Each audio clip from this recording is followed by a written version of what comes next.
Does language have borders? By which I mean, does language possess limitations that humans don't understand? When somebody reads in another language and they don't understand the meaning of the passage, how do they interpret it?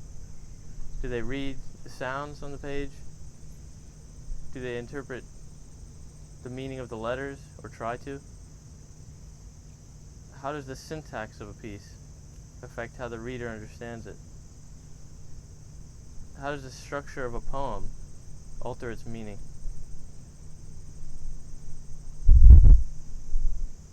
How does poetry affect the way humans think? How does poetry communicate to those who don't care about it? Language is infinite. Language has no borders. Language is more than just words on a page. Language is more than just communication. Language is the ambience that surrounds us. Language is the singing of birds in the forest. What is language?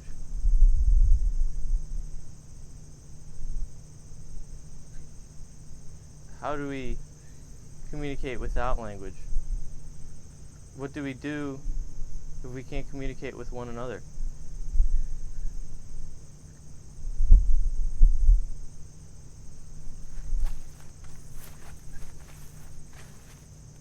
What is poetry for not words on a page that means something that the writer intended?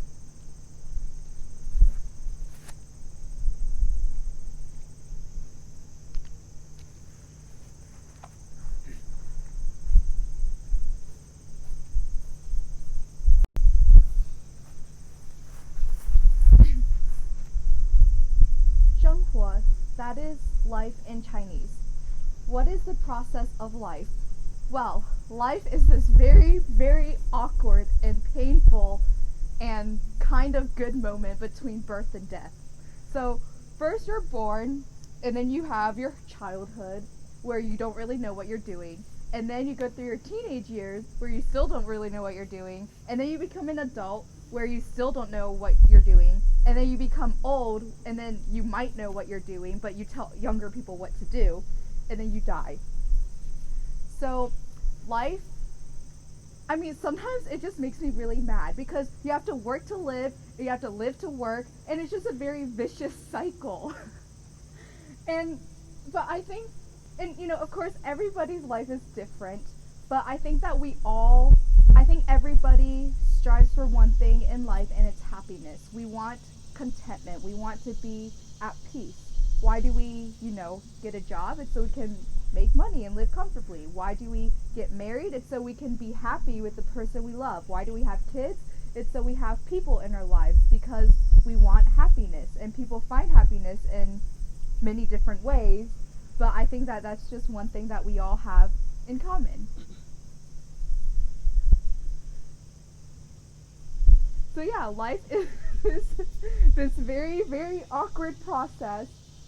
It can be long, it can be short, but, we all go through it.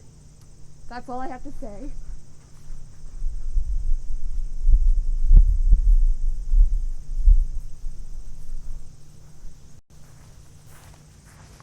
Ekara, Shedadani. That means good morning, how are you in Yoruba. So now, why I'm here today is to talk about how are words impactful. So now thinking about it, how do we even come about words? Words didn't just appear out of nowhere. It's something that we were thinking about because we wanted to find a way to communicate easily and freely with one another. At first, they all started with grunts and gestures. Grr, gah. Those are the words we're using to communicate with each other. But at some point in time, you realize those aren't really effective enough to help talk to each other and be able to share different positive aspects. It conveys one's thoughts and emotions to one another. So we went back to strategic sounds, a petroglyph, and now we're using words. This came out of prefixes and suffixes. So being able to use words, we're able to convey one's thoughts, one's emotions to one another. Because of words, we're able to we're able to like transmit information, which causes like various movement around the world, which allows for us to be where we are today. And honestly, I really couldn't see what we could have done today without words. And that is why I think we should follow. That is that is why I think we're following a different aspect, and I wanted to like go more in depth into how words are really impactful in our life. Thank you very much.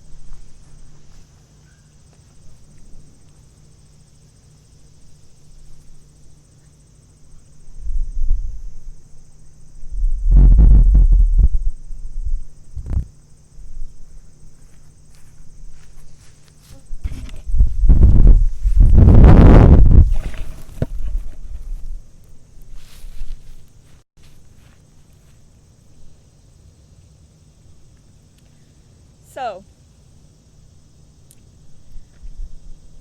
identity is made up from the environment we live in, and everyone's identity is different. But people pretend like they're the same. And because of where we live, we're told what to do, what to feel, how to speak, what to speak. But that's just not how humans work. We all think differently, but we're told to think the same because it makes everything easier for everyone else. But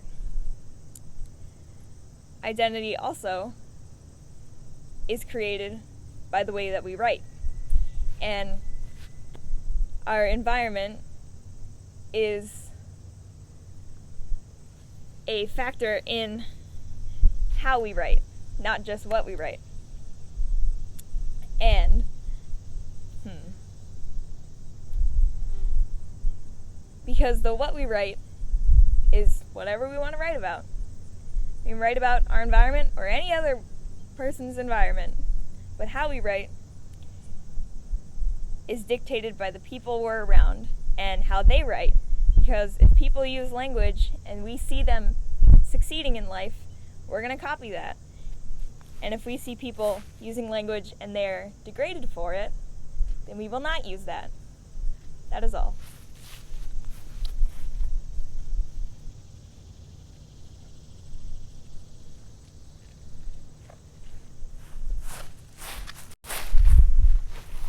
Right, hi.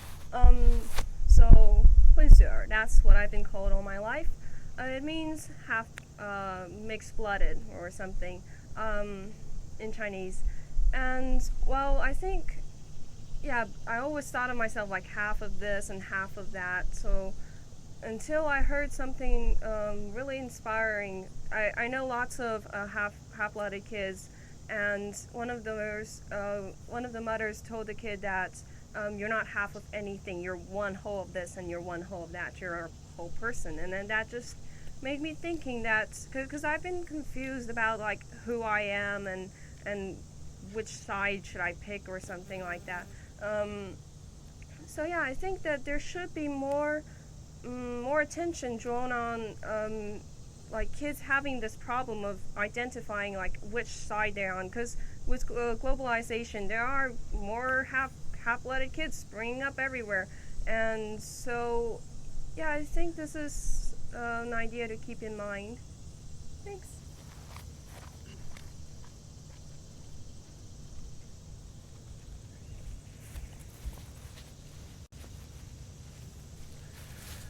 So, my topic for the essay is what's love. El amor es como tener mariposas en la barriga. Oh, hold up. I think I'm saying that on English. Spanish. Well, I guess that's because that's the language that I love. But what I was saying is that love is like having butterflies in our belly. Although that's kind of complex to explain and too big. Because I guess that's what love is. For instance, I think that love is whatever we feel. Whatever definition we want to give it. So if you think that you love the grass, you love the grass. There's nothing wrong about that. If you love this big metallic object, then you love it. If you love a person, you love it. You shouldn't let no one tell you what to love. And I think that's really important. But to break it down a little more, there are other aspects that I want to point out. And the first one is that love is something you need to identify. And what I mean by this is that you need to see if the love that you're giving is bouncing back to you. And so you can love something that won't love you back because that would just hurt you. And so you gotta make sure that in whatever relationship you are or whatever thing that you love, you're comfortable with it and you're fine sacrificing. Same way they sacrifice back to you. And so love is good and bad, and you need to decide which one you want. Hopefully the good one.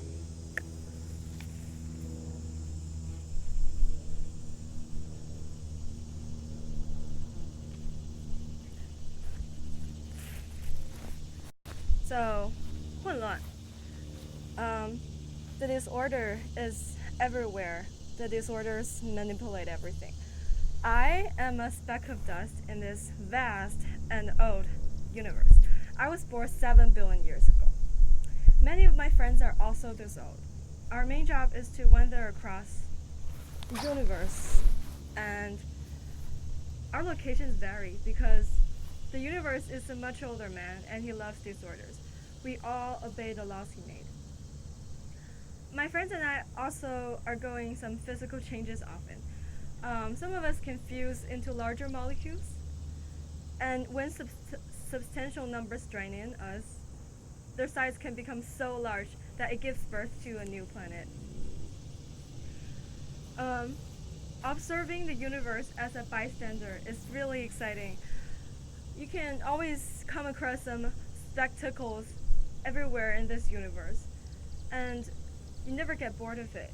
The universe is very mighty. But we do feel bored sometimes because although the visions are fantastic, we never got to participate in any of it. So one day I decided to float away, really far away, in anticipation to become a new planet again. So I kept going and going, and every moment I come across something fantastic. Until that moment came. I came across a big, red, burning sapphire, and I ran into it. I could not avoid it, and I melt.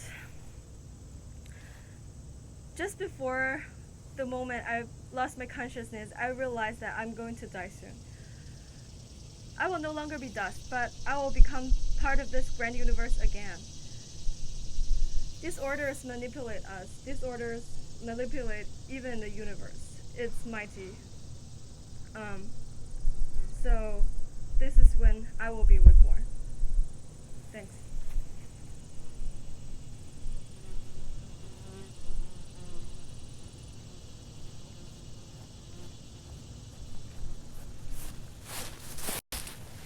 I mean, what are we talking about when we're talking about bilaterality? Like everything has its both sides. It's like your hand. You got two sides of your hand.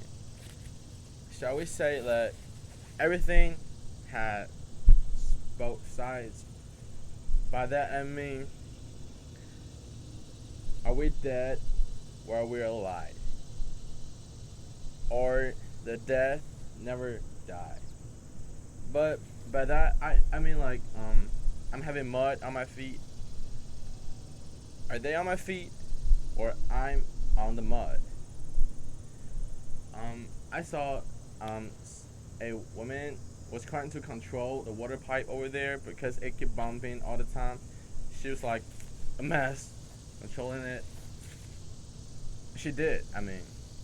But was that pump controlled by her or the pump is controlling her? I mean, I don't really know what is the relationship between order and disorder. All I know is the two sides of a coin. You gotta flip it, you got heads or tail. Or you might get it standing in front of the ground. It doesn't matter as long as you feel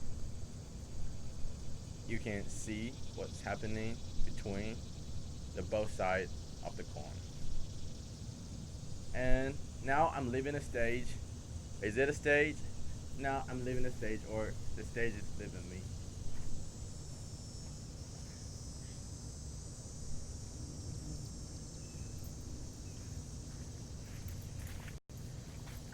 So today I'm talking about the blank. And when I say blank, I mean the empty space. And when I read the poem Zone, and I find there are a lot of lots of words, I think, in the poem. And at first I didn't know the story behind the poem, and I just viewed the poem from an aspect of a slave. So I feel that the slave was struggle to asking for help, but she was failed to express it, and that connect to my personal experience. And my first several days in America, I just um, feel that I don't know how to communicate with others who speak English, and sometimes I feel isolated. But um, when, when I open my mouth, I just found that I can ask for help because my poor English. So I just have a sense that sometimes people who need help, who want to ask for help, they are just in lots of words.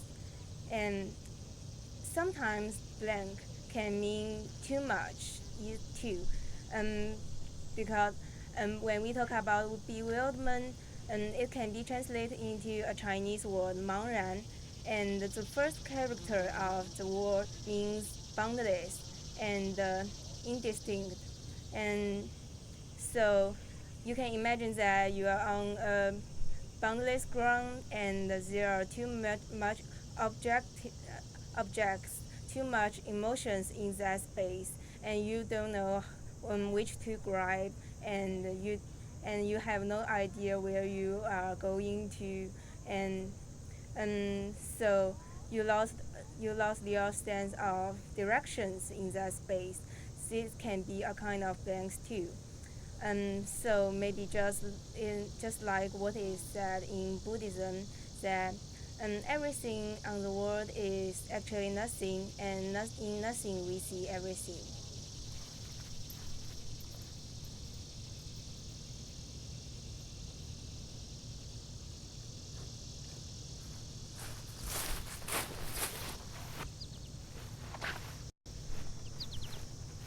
Can order exist in vagueness?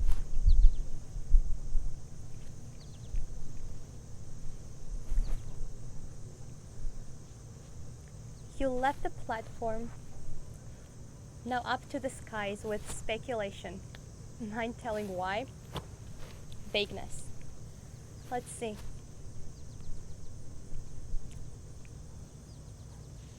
Vagueness.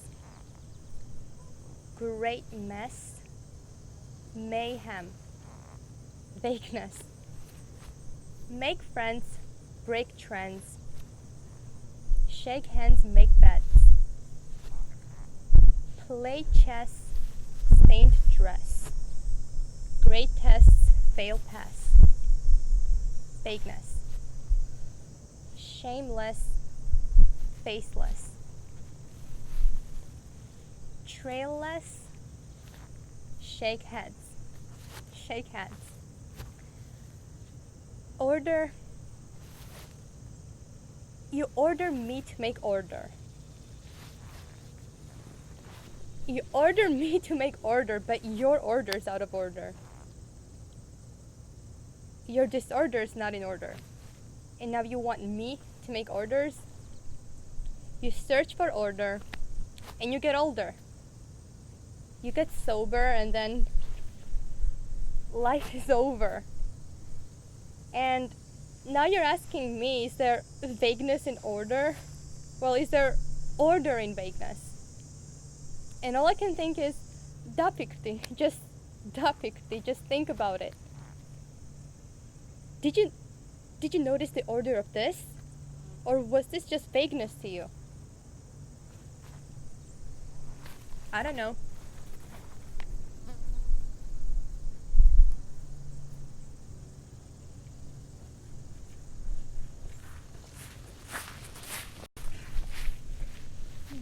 uncomfortable is scary.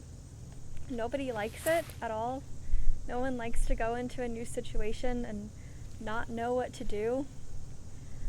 Disorder is also scary for us.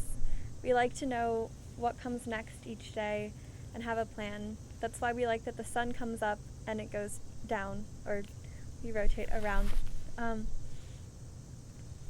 No one likes to go up and do something that makes them feel uncomfortable or anything like that.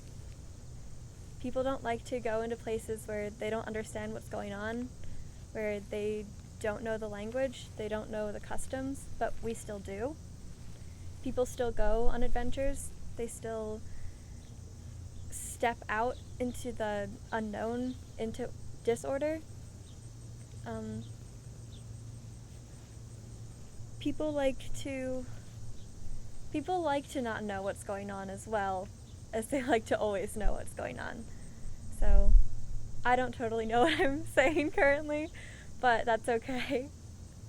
If we can find some sort of comfort in the unknown, then that's how we'll keep going through life. If we stay in one place that we know, then nothing new will ever come. Nothing new can be created. And without creation, then the world is pretty boring. So finding comfort in the unknown might be hard, but it's necessary.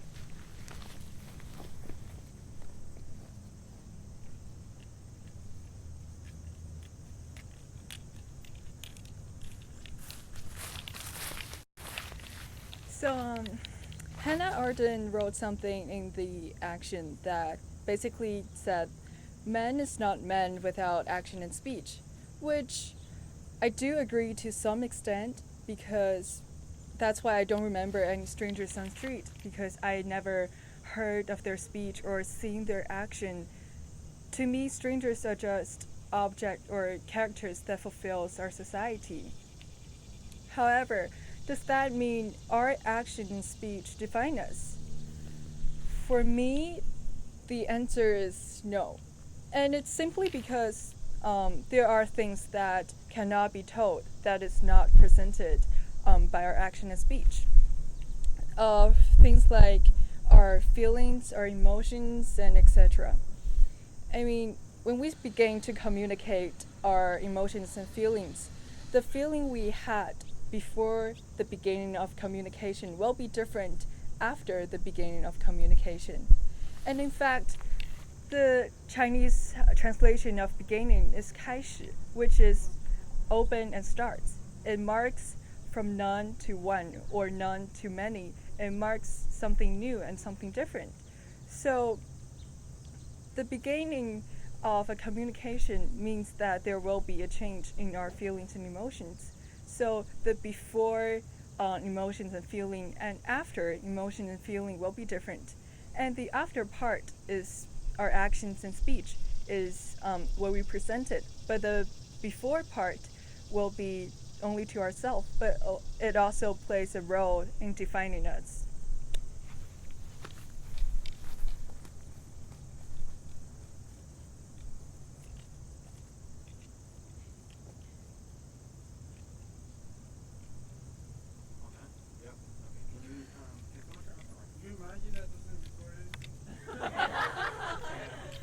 That happened to me once. I did like a whole shoot.